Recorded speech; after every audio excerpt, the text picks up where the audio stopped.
guys? It's Kannon. Let's just get it out of the way right now. It's a good look and you know it. So just accept it. Let's all just move on knowing it's a good look.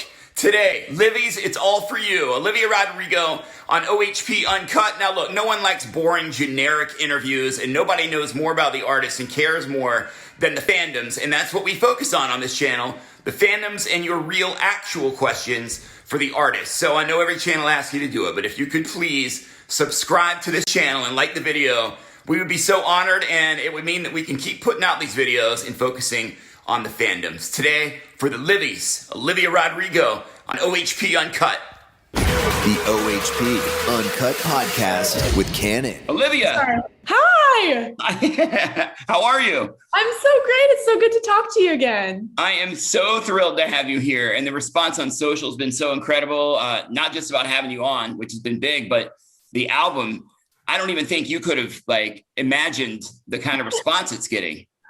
It's absolutely insane. It's totally blowing my mind. I'm just so excited that people are resonating with what I have to say. It's just the biggest dream as a songwriter. For a lot of artists, there would be this pressure of coming off a song that was basically a cultural phenomenon. Driver's License was. Oh shit, I hope the next one's decent. But you're like, hold my beer. Here's an entire album of effing amazing songs that are all just unique and amazing in their own way. So congratulations on telling everybody to hold your beer when it comes to that. For real. Thank you. It's a wonderful way to put it. I like that. Thank you. Did you see, I think you were mentioned in the Kardashians last night. Oh, was I? Oh, I had no idea. Oh my gosh, that's cool. I'll have to watch it. So I think Kim was talking about the album, and then was it Northwest? Yeah, Northwest, who's the 7-year-old, said, "You don't even listen to it, mommy." And then Saint, who's 5, was like, "Yes, she does." And then there were several past videos where she's riding around listening to your music. So she is a fan. Little Northwest needs to be put in timeout for a little while. That's the moral of this story. Oh my God, I love that. That's crazy. I didn't know that, actually. I'll have to watch the clip. That's so cool. When you're getting mentioned on the Kardashians, you've made it. Not that you needed that as a stamp that you've made it, but you have. Thank you. That's actually so cool. I'm going to read a lot of questions from Livy's who have been getting at us on social because they're so good. They're just so good. Sometimes I feel like the audience could do a way better interview than me. You know what I mean? They're the best people ever. They're the most interesting, coolest humans in the whole world.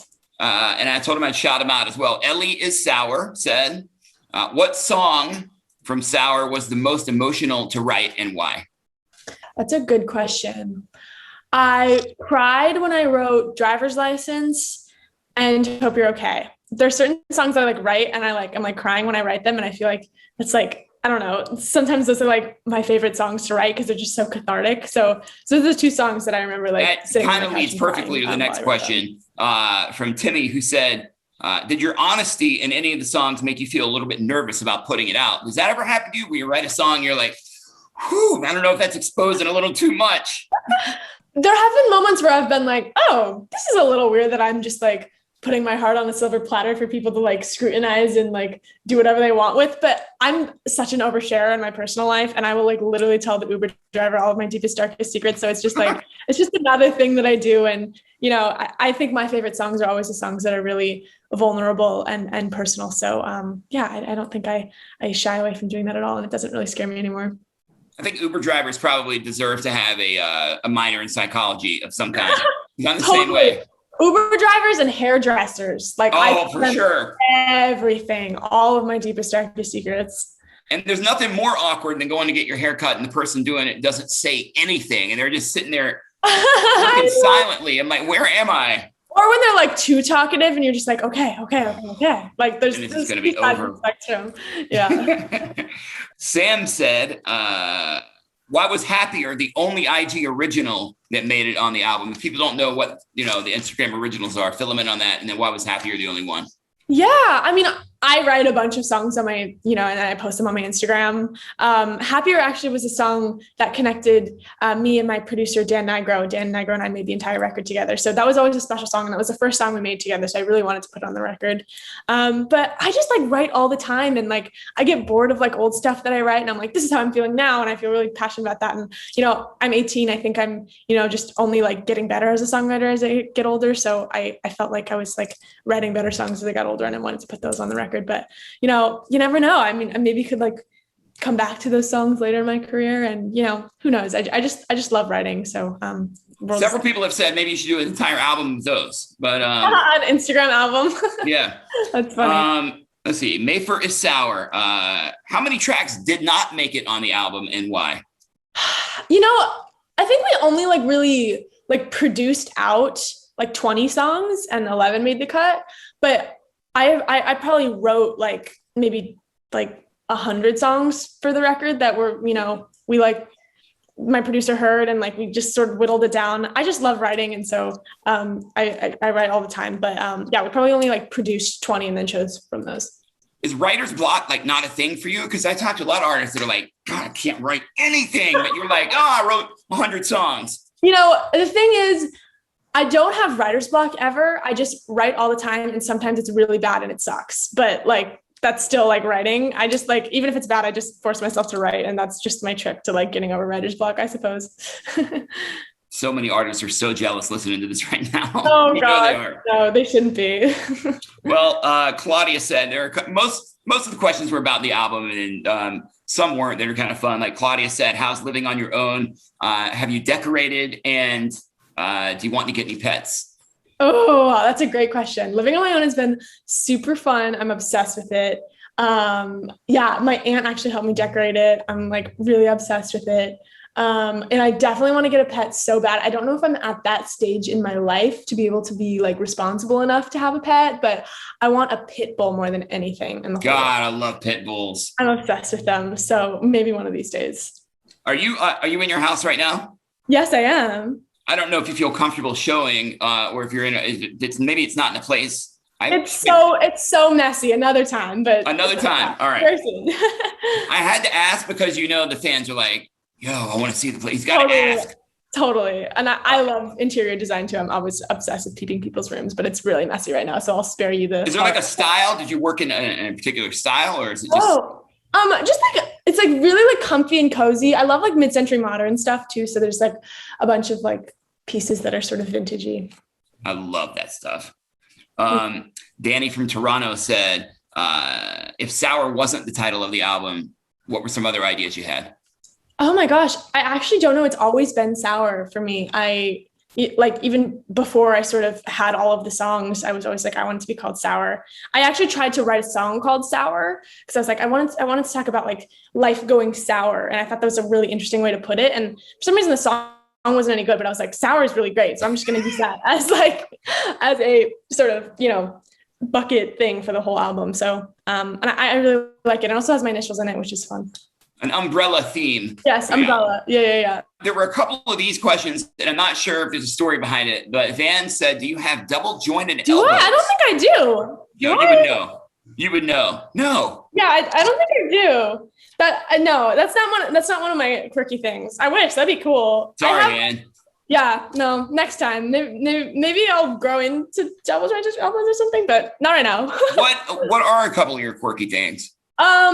I can like cross one eye and like leave the other one like straight. Nice. I think I'm doing it. Solid talent. Yeah, I don't know. That's like my only thing that's cool that I can do. I can't do anything else fun. I'm not athletic or anything. Oh, I can do like a front walkover. I can do like some gymnastics, but that's about it. I can't wait to go to a party with you. These are the party tricks we'll see with Olivia Rodrigo. I know. So lame.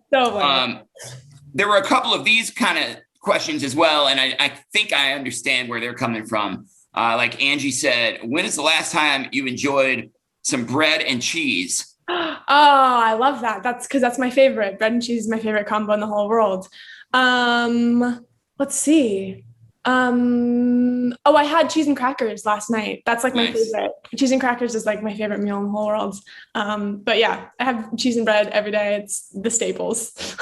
But not on your birthday. For that, you go to like, what is it, Macaroni Grill? Yes, no, but that is bread and cheese. I have like macaroni and cheese and like a thing of bread. It's my favorite. God, I love Macaroni Grill. Me too. The best. Is that like your favorite like chain restaurant? Yes. It's also just like the nostalgia of it. I'm like doing like a macaroni grill ad right now. No, but I just like I've gone there ever since I was like 7 and I've like had every birthday there. So it's a fun place. I'm a Cheesecake Factory guy Ooh, myself. I love Cheesecake Factory too. They have such a big menu. There's so much to choose from. Let's talk about Good For You and let's play it.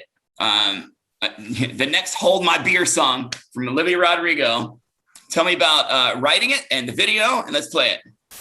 Yeah. So I wrote it maybe like 6 or 7 months ago. And I wanted to write like an angsty song. For a while, I like thought that I had to like be really happy or in love in order to write a song that people could like move to. And so it was really cool for me to write Good For You because it's like this is a really energetic song that I feel like people can like dance to, but I didn't like sacrifice my like authenticity by talking about something that I wasn't feeling. I was just like those lyrics were how I was feeling at the time. So I was really proud about that. And yeah, it's just super fun. I produced it with my friends Dan Nigro and Alexander 23. So yeah, and it just went #1, which is so cool. Congratulations on the Hot 100. Yeah. So yeah, it's a fun It doesn't sound like anything else that's out right now, like at all. It's got sort of a rock edgy kind of feel to it. Yeah. I mean, I love listening to all types of music. You know, I obviously like love listening to ballads and, you know, wrote Driver's License inspired by lots of my favorite ballads. But yeah, I draw from like many different inspirations and I love all types of music. So I try to reflect that in my album. We're going to play it now. You obviously love writing. And I did think I read something where you said one day you might just transition over to being a writer instead of an artist. Would you miss the spotlight and miss the actual performing? You know, I love making songs much more than I love like putting out songs. Writing songs is my favorite thing in the whole world. Mm-hmm. So yeah, I don't know. Maybe that would be fun someday. I definitely want to write songs for other artists. Yeah. And what about a tour? Is there works for that? Yes, there's no announcement yet, but Okay. It's definitely something that's going to happen in the future. I'm really excited for it. We'll get to see you in person soon. That'll be amazing. I know, right? I'm so stoked. I love it. Olivia, thank you so much for your time. It's been absolutely incredible. Shouts out to the Livies. Totally. Well, thank you so much for talking to me. I really appreciate it. Thank you, Olivia. And we hope to see you soon. Yes, definitely. The OHP Uncut Podcast with Kannon.